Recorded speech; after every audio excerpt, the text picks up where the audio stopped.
Hey there, y'all. This is Hades, and today we are discussing Bleach, Thousand Year Blood War, episode 29. This is actually a pretty dang good and fun episode. We get some world building, we get some new lore. Alright, so let's just dive right into it, shall we? Because again, pretty dang cool stuff here. As we cut to the first scene with Joshiro removing his bandages and we seeing the Mimihage emerging from his back. And yeah, of course, this is what we see in the manga originally. And the new stuff we get is a flashback, and we do see Joshiro's parents, which I was surprised to see. They didn't really need to show them, but they went out of their way to show them, and of course they both have black hair. Reason why Joshiro has white hair because well he was so sick. That's why his hair turned white, and that's why he has white hair throughout the rest of the series. Because boy about to die, and I forgot how bad his disease was, and like I knew it was like life threatening, but the fact that it was like all just like shutting down, and then they had the Mimihage like essentially like they prayed to the Mimihage to just come here, bring some life to Joshiro, and give and it's essentially just live off his organs. Like that's how it goes. And I'll check that. I was like, holy freak! I don't remember that in the manga. If it's in there, my bad for misremembering, but pretty dang crazy. Of course, as this is happening, the Mimihage sends Joshiro a vision. It does pity Joshiro as it tears up, and Joshiro goes up to as a child, gets some of the tears and drinks it, and that's when he merges with the Mimihage as the Mimihage comes out and morphs with Joshiro, giving Joshiro life. But again, Joshiro is still sickly because it stopped him from dying, but it didn't cure him. Like that's the thing about it. Like holy cow. Like man, it's very unfortunate, but yeah, the Miyagi was moved by his parents wanting Joshiro to live, to at least grow up and have a life, And the Miyagi was moved by that, so therefore I decided to bestow life to Joshiro. And not to mention that Joshiro's a pretty good guy, so I feel that if Joshiro was like a messed up like evil person, then like yeah, like the Miyagi be like okay, I'm ditching ya, bye. So yeah. Then we cut to some time later. Joshiro's like a child growing up, walking down some of the Rukon districts. So this old man, no old man, but this older man's picking on this older lady, and this older lady obviously beats him. And Joshiro's like, yeah, you should watch out. She's pretty strong for her age. And of course, the man gets angry as Joshiro's like, you should become a soul reaper. They can use your strength. And he tries to hit Joshiro, but Joshiro obviously stops him. Obviously, Joshiro's actually pretty quite strong, and the guy's surprised and just leaves. And then some more time passes. Again, I love this stuff. If you guys haven't seen the episode, go watch it. It's really good. And then we got to some time with actually Joshiro versus Sunshi fighting, dual wielding because they're both dual wielders. They both fight, and I love their fighting style, and especially from Sunshui. That Sunshui is unmoved and continues to go all out on Joshiro as because Joshua spits blood out, not on purpose, by accident, and Sunshi unmoved continues his assault right on Joshiro. Doesn't let up on Joshiro, so some pretty cool stuff here. I really really enjoy this stuff. Then after they're sparring, they hang out with each other for a bit, and Joshiro asks Sunshi out for some advice. And Sunshi's like, "Oh wait, what advice do you need?" He's like, "Yeah, I'm looking for a good pastry shop." And Sunshi, just laughs. And he's like, usually people ask me about advice for girls, but yeah, that's a new one. And I guess just showing some of their characters' development and their friendship, stuff like that. I really, really, again, what can I say? Like, really good stuff here.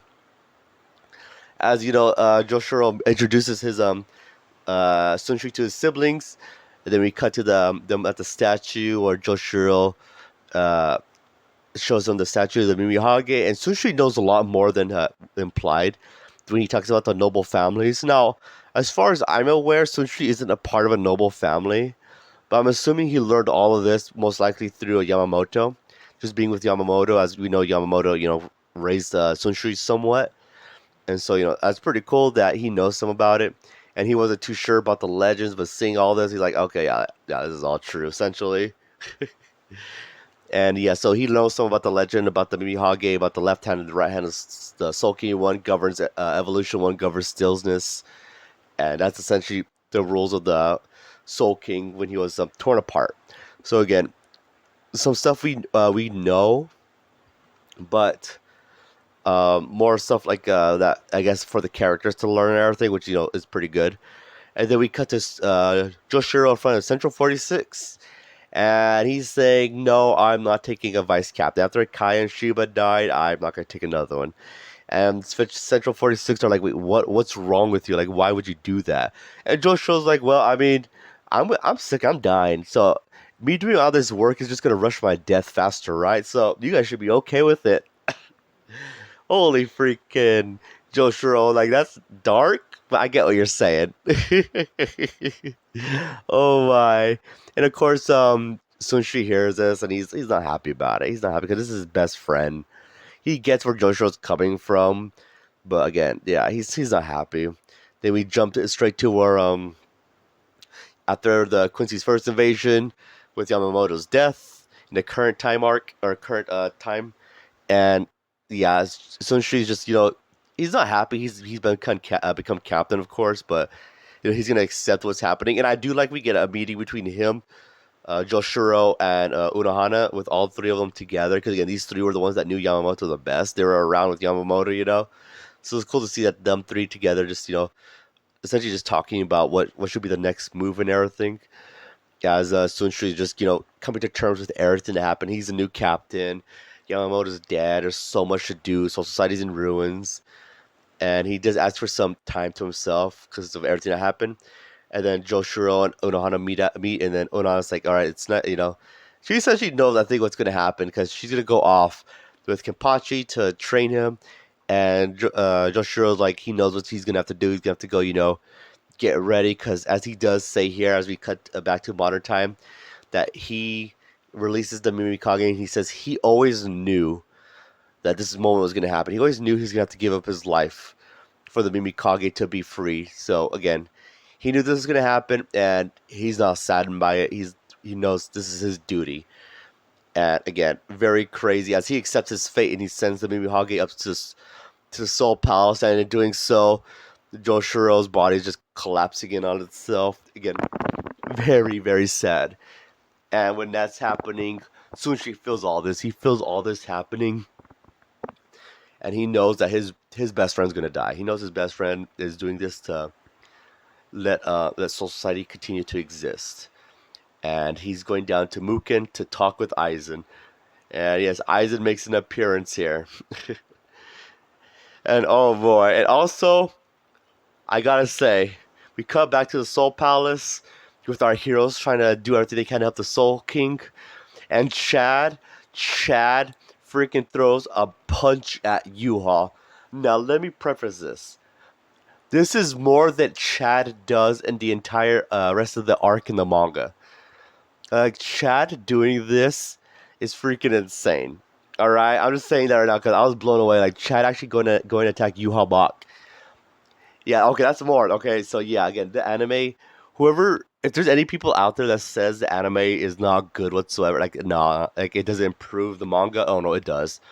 So far, the anime is, I would say 99% improved the manga. My biggest problem so far, of all the anime, it does have to revolve around Chad in the beginning of the first episode of Thousand Year Blood War, where Chad punches a hollow and it hits a building nearby and completely, nearly devastates it and probably kills several people in there. Chad probably killed some innocent people. That's my biggest problem in the Thousand Year Blood War adaptation arc. Like, they added that. They didn't have to add that. It was cool the way it looked when it made the skull, but that was bad. Like, that was legit terrible. But everything else has been freaking sweet and awesome. And, of course, Yuhal is going to go on to explain, like, how he can see everything because he kind of can. But the Mimi Hage comes out of nowhere and starts resurrecting the Soul King. And right here, Yuha is unable. He did not see this coming. He is very, very surprised by this. As he's like, wait, what in the world's going on? I did not see this. So, interesting. All right. I hope they do add more onto this on why he's unable to see stuff like this for his defeat later on with when Ichigo, Uryu, Aizen, hopefully, and Renji, of course, he was there. And a whole lot more. I hope a lot more people show up to help fight. I really, really do. because again, it's Yuha, the freaking the biggest baddie in all of Bleach. So I do hope more people arrive to help them fight, and we get more on getting around the Almighty ability.